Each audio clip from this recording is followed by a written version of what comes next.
10 দিনের ফজিলত আমাদের সবাইকে মনে করে দেওয়া লাগবে, ঠিক আছে?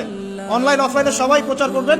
এই 10 দিন নেক আমলের জন্য একটা উৎসবের উপহার আল্লাহর পক্ষ থেকে। এই 10টা দিন যেন আমরা আল্লাহর পক্ষ থেকে এই উপহারকে কাজে লাগাই, বেশি বেশি নেক আমল করি, পরকালকে গুছিয়ে নেই।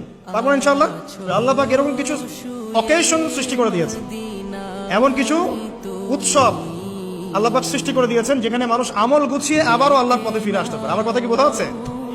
ঠিক এরকমই একটা উৎসব হচ্ছে, একটা অকেশন হচ্ছে আমলের উৎসব, সেটা হলো এই জিলহজ মাসের প্রথম 10 দিন। এই জিলহজ মাসের প্রথম 10 দিন সম্পর্কে আল্লাহ পাক সূরা ফজরের মধ্যে শপথ করেছেন, ওয়াল ফাজরি, ফজরের কসম, ওয়াল লায়ালিন আশর, এবং এই 10 রাতের কসম। এই 10 রাত বলতে এখানে জিলহজ মাসের এই 10 দিন এবং 10 রাতকে বোঝানো হয়।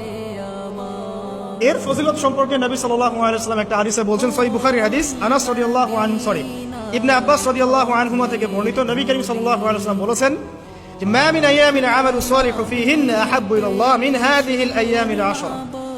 আল্লাহ পাকের কাছে এই 10 দিন অর্থাৎ জিলহজ মাসের প্রথম 10 দিনের নেক আমল যত বেশি প্রিয়, আল্লাহর কাছে জিলহজ মাসের প্রথম 10 দিনের নেক আমল যত বেশি প্রিয়, অন্য কোন আমল এত বেশি প্রিয় না। অন্য কোন আমল, এটা বুঝতে গিয়ে সাহাবায়ে কেরাম প্রশ্ন করছেন, ক্বালু, তারা বলছেন, ইয়া রাসূলুল্লাহ, হে আল্লাহর রাসূল, বলুন সাল্লাল্লাহু আলাইহি ওয়াসাল্লাম, ওয়ালাল জিহাদু ফি সাবিলিল্লাহ, আল্লাহর পথের জিহাদও কি নয়? আমরা তো জানি ইসলামের সর্বোচ্চ চূড়া হচ্ছে আল্লাহর পথের জিহাদ।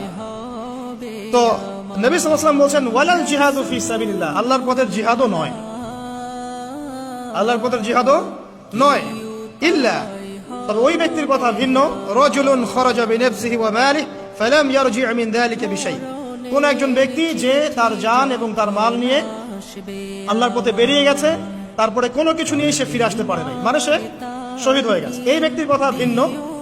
কিন্তু অন্য যে কোনো দিনের আমলের চাইতে এই 10 দিনের নেক আমল আল্লাহর কাছে সবচেয়ে বেশি প্রিয়। তাহলে আমরা বুঝতে পারলাম, আমরা যে 10 দিনে এখন বসবাস করছি, জিলহজ মাসের আজকে কয় তারিখ?